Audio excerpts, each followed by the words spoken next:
Corona vaccine ఉత్పత్తి ఇప్పుడు సవాల్గా మారింది. అందరికీ మే నెలలో టీకాలు ఇవ్వడం అసాధ్యం. మన దేశంలో 18 ఏళ్లకు పైబడ్డ వారందరికీ అసలు ఎప్పటికి వ్యాక్సినేషన్ పూర్తవుతుంది? ఇది ఇప్పటికిప్పుడు సమాధానం లేని ప్రశ్న. ఎందుకంటే టీకాల లభ్యత చాలా తక్కువగా ఉంది. త్వరలోనే 200 కోట్ల డోసులు వస్తాయని కేంద్రం చెబుతున్నా, రాష్ట్రాలు గ్లోబల్ టెండర్లకు ఆసక్తి చూపుతున్నా అవన్నీ వెనువెంటనే సాధ్యం కాదు. పరిస్థితి చూస్తే దేశంలో సెకండ్ వేవ్ చాలా తీవ్రంగా ఉంది.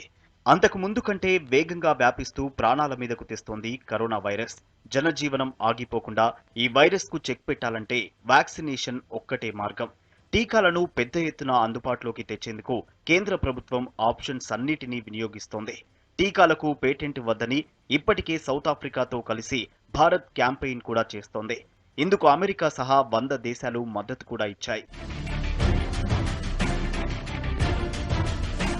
బయటి దేశాల టీకాలపై పేటెంట్ వద్దని మద్దతు కోరుతున్న సమయంలో పూర్తి దేశీయ పరిజ్ఞానంతో తయారు చేసిన కోవాక్సిన్ టీకా ఫార్ములాను కూడా చాలా ల్యాబ్లకు అందించవచ్చన్న చర్చ మొదలైంది. దీనిపై ఇప్పటికే చాలా మంది నేతలు, సామాజికవేత్తలు, స్వచ్ఛంద సంస్థలు కేంద్ర ప్రభుత్వానికి సూచనలు చేశారు. మన దేశంలో కోవాక్సిన్ ను హైదరాబాద్ కు చెందిన భారత్ బయోటెక్ తయారు చేసింది. అయితే ఈ సంస్థకు కేంద్ర ప్రభుత్వ సంస్థలైన ICMR, national institute of virology సహకారం అందించాయి. ఈ టీకాను హైదరాబాద్లోని భారత్ బయోటెక్ బయోసేఫ్టీ లెవెల్ 3 ల్యాబ్లో తయారు చేశారు. ఈ ల్యాబ్ హై కంటైన్మెంట్ ఫెసిలిటీతో ఉంటుంది. కరోనా వైరస్ ను పూర్తిగా బలహీనపరిచి కోవాక్సిన్ ను తయారు చేశారు. ఇందులో ఒరిజినల్ వైరస్ ను కెమికల్ రియాక్షన్ కు గురి చేయడం, లేదంటే తగినంత టెంపరేచర్ దగ్గర దాని ప్రభావాన్ని పూర్తిగా తగ్గించి టీకా ఉత్పత్తి చేశారు. డెడ్ వైరసే అయినా శరీరంలోకి వెళ్లగానే రోగనిరోధక వ్యవస్థను అలర్ట్ చేసి యాంటీబాడీలు తయారయ్యేందుకు కారణమవుతుంది.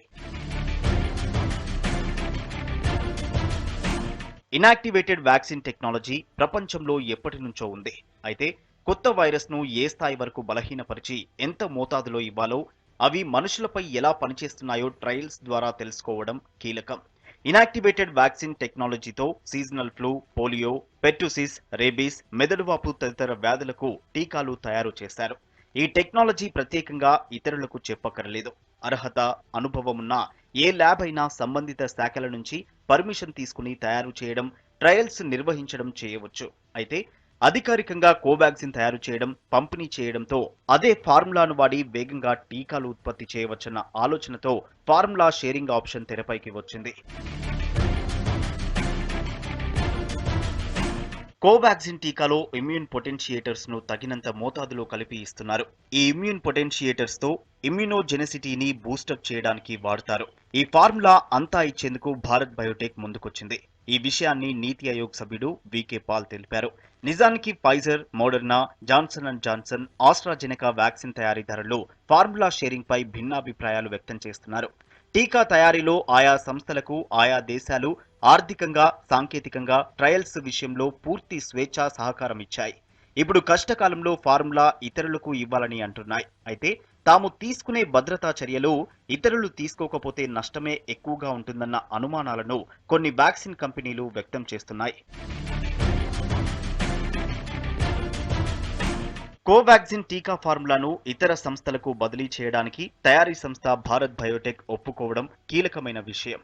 దేశ పరిస్థితులను దృష్టిలో పెట్టుకుని ఆ సంస్థ నిర్ణయం తీసుకుంది. వ్యాక్సిన్లకు తీవ్ర కొరత ఏర్పడి రాష్ట్రాల నుంచి విపరీతమైన ఒత్తిళ్లు, విమర్శలు వస్తున్న నేపథ్యంలో కేంద్ర ప్రభుత్వం రంగంలోకి దిగింది. దేశంలో కోవిడ్-19 టీకాల లభ్యతను గణనీయంగా పెంచడానికి అన్ని చర్యలు తీసుకుంటున్నామని ప్రభుత్వం తెలిపింది. New liberalized pricing and accelerated national కోవిడ్-19 వ్యాక్సినేషన్ స్ట్రాటజీని రూపొందించింది కేంద్రం. టీకాల ఉత్పత్తిలో వేగం పెంచేందుకు దేశీయ వ్యాక్సిన్ ఉత్పత్తిదారులకు టీకా ఫార్ములా షేరింగ్ చేయడం, భాగస్వామ్య ఒప్పందాలు కుదుర్చుకునేలా ప్రభుత్వ, ప్రైవేటు రంగంలోని ఫార్మా సంస్థలను ప్రోత్సహిస్తున్నారు. కేంద్ర ప్రభుత్వ రంగ సంస్థలైన Indian immunologicals limited, Bharat immunologicals and biologicals corporation limited, అలాగే ముంబైకి చెందిన హాప్కిన్స్ బయోఫార్మా, భారత్ బయోటెక్ తో టీకా ఫార్ములా షేరింగ్ కు సంబంధించి డీల్స్ కుదుర్చుకున్నట్లు కేంద్ర వైద్యారోగ్య శాఖ తెలిపింది. ఈ విషయంలో ఒక ముందడుగు పడినట్లయింది. ప్రపంచ దేశాలను టీకా పేటెంట్ లేకుండా ఒప్పిస్తున్న క్రమంలో దేశంలో ముందు టీకా టెక్నాలజీ ట్రాన్స్ఫర్ కు చొరవ తీసుకోవడం ప్లస్ పాయింట్. ये कहा जाता है कि कोवैक्सीन को दूसरे लोगों ने कंपनीज को दे दीजिए बनाए, कि कोवैक्सीन बनाने वाली कंपनी ने भी इसको बहुत वेलकम किया जब हम उनसे चर्चा करते हैं। लेकिन ये जो ग्रेट वैक्सीन बनाया आईसीएमआर ने, जिंदा वायरस को इनएक्टिवेट किया जाता है और ये जो काम होता है वो BSL-3 लेबोरेटरी में होता है। और जो कंपनी इसको बना के जुड़ना चाहती है, हम ओपन इनविटेशन देते हैं कि मिल के बनाइए, सरकार पूरा योगदान करेगी कि ऐसी कैपेसिटी इंक्रीज हो। And I am grateful to the company concern कि उन्होंने इन इनिशिएटिव्स को पूरे पॉजिटिव तरीके से लिया। भारत बायोटेक ने एक नेजल वैक्सीन, एक single drop single dose vaccine करा है, फेज 1-2 में है, उम्मीद है ये आएगा। आज कोई भी वैक्सीन जो FDA अप्रूव्ड है, WHO से अप्रूव्ड है, इंडिया में आ सकता है। उनको इंपोर्ट लाइसेंस चाहिए, वो 2 दिन में मिलेगा, 1 दिन में भी मिलेगा, कुछ है ही नहीं उसमें, इट्स ऑल डन। किसने कहा कि रोका हुआ है? बिल्कुल नहीं रोका, कोई इंपोर्ट लाइसेंस पेंडिंग नहीं है। ये उन्होंने देखना है कि कब सप्लाई कर। तो ये रास्ते जो खोले गए, जनता ने कहा, स्टेट्स ने कहा, इसलिए ये रास्ता चुना गया है। अब हमने इस रास्ते को मिलजुल के seamless delivery of this national mission करना है। ఈ డీల్స్ జరగడం వెనుక కేంద్ర ప్రభుత్వం కృషి చాలానే ఉంది. మరోవైపు ఈ 3 సంస్థలకు ప్రభుత్వం ఆర్థిక సాయం కూడా అందిస్తోంది. IIL ఈ ఏడాది సెప్టెంబర్ నుంచి, BIBCOL, హాప్కిన్స్ ఈ నవంబర్ నుంచి కోవాక్సిన్ టీకాల ఉత్పత్తిని ప్రారంభించనున్నాయి. ఈ 3 సంస్థలే కాకుండా మరిన్ని ప్రభుత్వ, ప్రైవేటు రంగ సంస్థలకు కోవాక్సిన్ టీకా సాంకేతికత బదిలీ జరిగి పెద్ద ఎత్తున టీకా ఉత్పత్తి సాధ్యమయ్యేందుకు ప్రయత్నాలు జరుగుతున్నాయి. అయితే అన్ని ఫార్మా కంపెనీలు, ల్యాబ్లలో కరోనా టీకాల ఉత్పత్తి సాధ్యం కాదు. ఎందుకంటే బయోసేఫ్టీ లెవెల్ 3 స్థాయి ఉన్న ల్యాబ్లలోనే వీటి తయారీ సాధ్యపడుతుంది. అంటే హై కంటైన్మెంట్ ల్యాబ్స్ అవసరం. సజీవంగా ఉన్న కరోనా వైరస్ ను చాలా జాగ్రత్తలతో ఇనాక్టివేట్ చేయడం, ఇమ్యూన్ పొటెన్షియేటర్స్ ను మిక్స్ చేయడం, పెద్ద ఎత్తున ఉత్పత్తి చేయడం వరకు అన్ని దశల్లో చాలా జాగ్రత్తలు తీసుకోవాల్సి ఉంటుంది. అందుకే టీకా టెక్నాలజీ ట్రాన్స్ఫర్ చేయగానే సరిపోదు, దాన్ని సమర్థంగా డీల్ చేసే కెపాసిటీ కూడా అవసరమే. కోవాక్సిన్ టీకా సాంకేతికత బదిలీకి, లైసెన్సుల జారీకి సంబంధించి ఆలస్యం జరుగుతోందన్న వాదనను ప్రభుత్వం కొట్టిపారేసింది. జరుగుతున్న ప్రచారంలో నిజం లేదని ప్రకటించింది.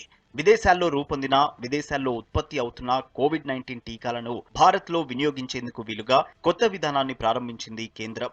అమెరికా, యూరోప్, జపాన్ తదితర దేశాల్లో అత్యవసర వినియోగానికి అనుమతి పొందిన, అత్యవసర వినియోగానికి ప్రపంచ ఆరోగ్య సంస్థ అనుమతినిచ్చిన వ్యాక్సిన్లను భారత్లో వెంటనే వాడేందుకు వీలుగా కొత్త పాలసీని రూపొందించారు.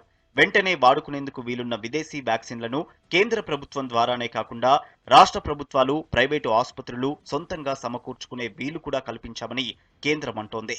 విదేశీ వ్యాక్సిన్ ప్రొడ్యూస్ చేసే సంస్థలు భారత్లో ప్రవేశించేందుకు ఆసక్తి కలిగేలా ధరల విధానంలోనూ ఈ కొత్త పాలసీలో మార్పులు చేశామంటోంది కేంద్రం.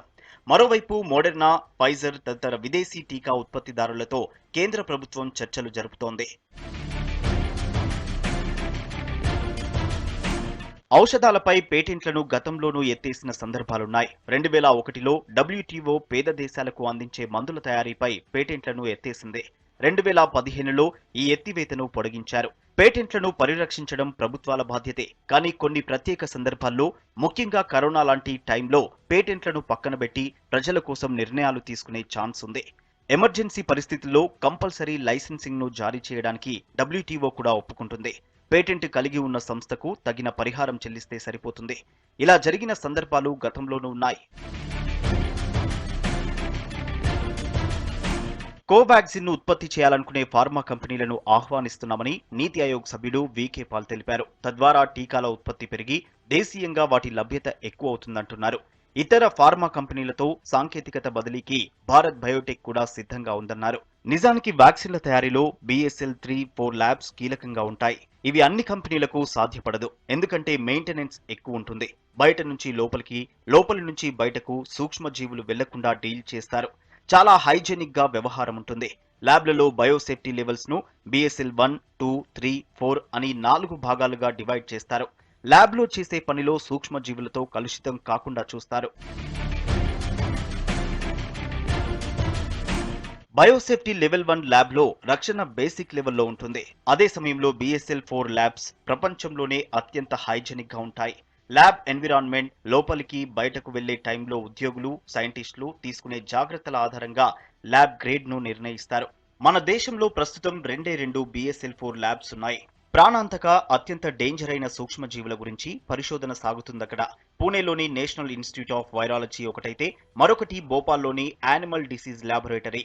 కేరళ తిరువనంతపురంలో Rajiv Gandhi centre for biotechnology ఆధ్వర్యంలో మరో BSL-4 ల్యాబ్ ఏర్పాటుకు ప్రయత్నాలు జరుగుతున్నాయి. అయితే ఈ తరహా ల్యాబ్ల ఏర్పాటు అంత సులువు కాదు.